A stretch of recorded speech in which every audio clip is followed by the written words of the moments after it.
बागेश्वर धाम को मिल गए योगी का साथ, अब दोनों साथ मिलकर कर देंगे अंजाम। एक है शेर तो दूसरा है हिंदुत्व का सवा शेर। योगी के इस बयान से पाकिस्तान में मच गया घमासान। योगी के खुले मन से ललकार, कहा कि भारत हिंदू राष्ट्र था, है, आगे भी रहेगा। देश में रहने वाला हर व्यक्ति हिंदू। धीरेन्द्र कृष्ण शास्त्री ने हिंदू राष्ट्र की आवाज उठाई। योगी ने उस हिंदू राष्ट्र की बात मंच से फिर दोहराई। देश की सियासत में इन दिनों हिंदू राष्ट्र का मुद्दा छाया हुआ है।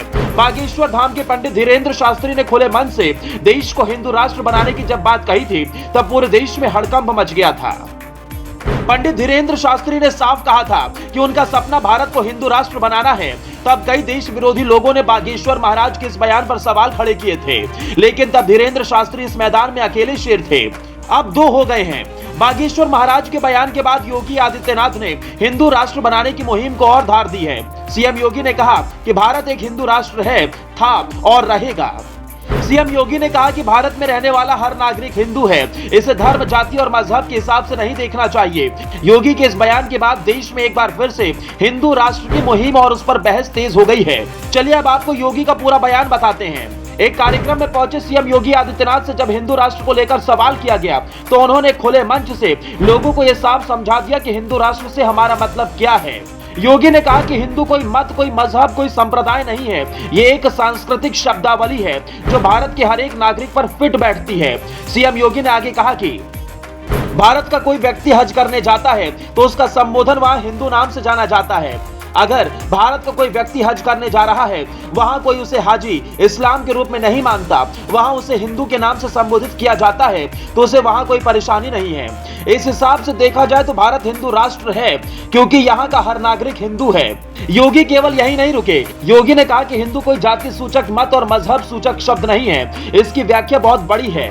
यह हमारी सांस्कृतिक एकता का सूचक है, जो हिमालय से लेकर पूरे भारत देश की भूमि पर जन्मे लोगों की एक पहचान है। और इस भूमि पर जन्मे लोग अपने आप को हिंदू कहलाते हैं। इसलिए भारत में जन्म लेने वाले लोगों को हिंदू राष्ट्र से किसी तरह का परहेज नहीं होना चाहिए। इस दौरान योगी ने हिंदू शब्द का मतलब समझाते हुए लोगों से आगाह किया और कहा कि अगर आप हिंदू शब्द को किसी मत या संप्रदाय से जोड़ने का प्रयास कर रहे हैं, तो इसका मतलब साफ है कि हम हिंदू शब्द का मतलब समझने की भूल कर रहे हैं। वहीं संविधान के सर्वोपरि होने पर उन्होंने कहा कि जहां तक संविधान की बात है, तो संविधान के प्रति हर भारतीय के मन में सर्वोच्च सम्मान होना चाहिए, क्योंकि वही हमारा मार्गदर्शक है। इस दौरान योगी ने रामचरितमानस पर सवाल उठाने वालों को भी लताड़ा। सीएम योगी ने कहा कि शर्म आनी चाहिए उन लोगों को जो रामचरितमानस पर प्रश्न उठा रहे हैं। ये वो ग्रंथ है जिसने गुलामी के कालखंड में भारत को एक नई दिशा दी थी। रामलीलाओं के माध्यम से हम मंच पर किसी एक अंश को लेकर टिप्पणी नहीं कर सकते हैं। हमें समग्रता के साथ देखना होगा। आखिर उसी रामचरितमानस में निषाद राज की भी चर्चा है और शबरी की भी चर्चा है।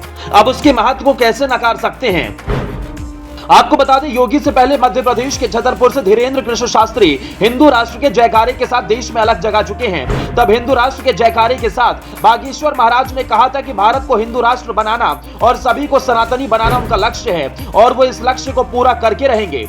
इस दौरान धीरेन्द्र कृष्ण शास्त्री ने सनातन विरोधियों के बहिष्कार करने की भी बात कही। धीरेन्द्र शास्त्री के बाद अब योगी आदित्यनाथ ने भी उसी हिंदू राष्ट्र की बात कहकर ये साफ कर दिया है, जो भी इन दोनों शेरों के रास्ते में आएगा वो अब बच नहीं पाएगा। चलते चलते एक बात हमारी तरफ से, भारत हिंदू राष्ट्र था और आगे भी रहेगा। भारत में रहने वाला हर नागरिक हिंदू है। वैसे आपको योगी के बयान पर क्या कहना है और क्या आप भी हिंदू राष्ट्र की कल्पना कर रहे हैं? कमेंट करके जरूर बताएं।